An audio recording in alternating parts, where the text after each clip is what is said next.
Hi friends, my name is host Eric. I'm the talking with famous people, typologist, and guy who lives with his dad. And I just got in trouble.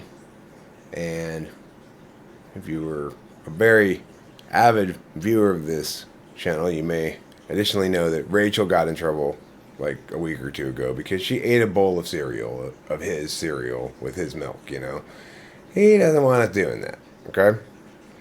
So I just got in trouble for quote unquote reading his freezer. Now, what this really was an example of was NI-polar and a bunch of its implications and how it plays out versus NI-fifth ignoring, I guess, as also a factor here. But my dad's an ESTJ. He's in his 80s. I'm an ENTP. I'm 51. And what's happening here is a problem between pattern levels. So the thing is, historically, he just got back from Vegas. Historically, when he's away out of town and we're here, it's I've eaten stuff from his freezer and never heard about it afterwards. Which, with my dad, you hear about everything. Okay, so you cannot move one of his things 5 inches without hearing about it. So,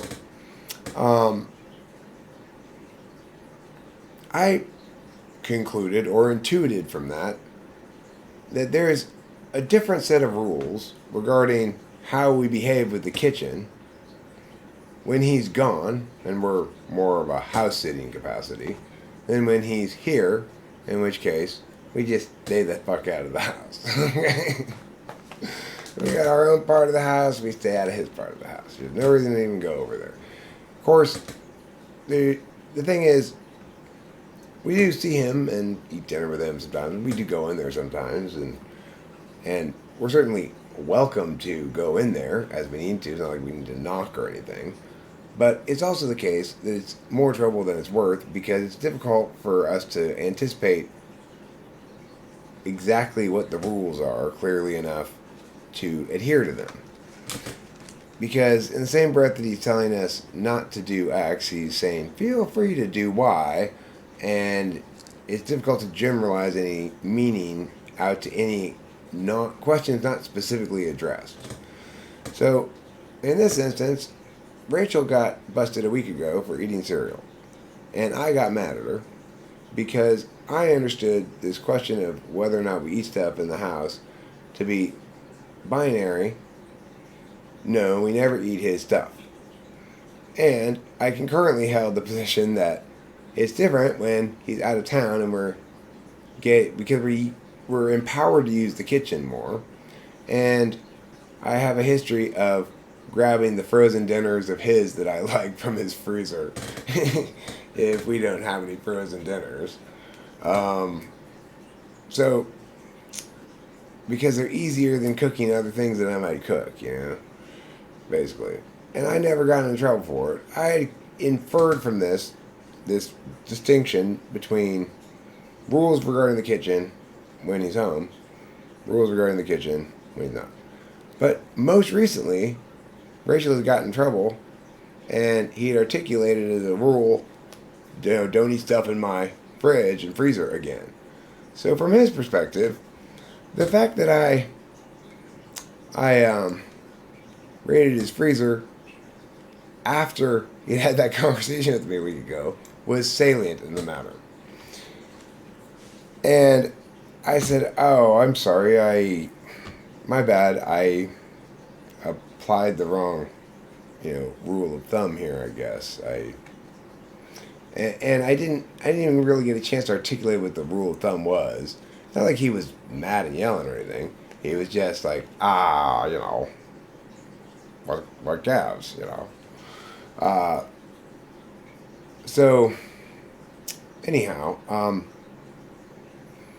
what we see here is both that he's understanding rules in terms of recency as much more of a factor than me, who's understanding these rules in terms of cascadingness. Since the question of which set of rules applies comes before the application of those rules, to me, intuitively, that conversation about what happened when he's in town doesn't cascade down to the question of how to behave when he's out of town, because that question gets asked before the question of how to deal with stuff in the kitchen. He certainly didn't explicitly say in the moment when he was telling me, when, basically he got me in trouble for Rachel eating cereal because Rachel wasn't here when he came to get her in trouble, and I was here and she was inside doing whatever. So, the point is, he's necessarily not calculating at all very accurately how I might have inferred, how I might deal with the rules like this. He's going to project onto me his SI recency frame of reference that I recently talked to you about this singular rule that does cascade down regarding the fridge. Hold on. Hi. You want to try some ridiculously good beans? Sure. They're Dickies. Okay, I'll try them. I'm going to get a couple more cans. Those are really good. All right, thanks.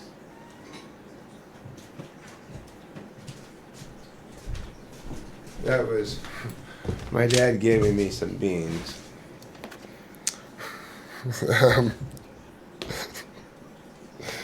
You know how it goes. Sometimes in life you get some beans. The point is, he's doing less energy understanding how the rules he's setting as expectations for the other person so that he can know what to expect from reality.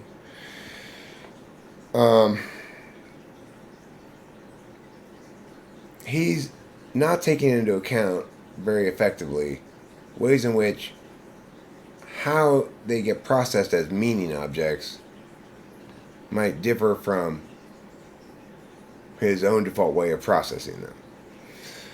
And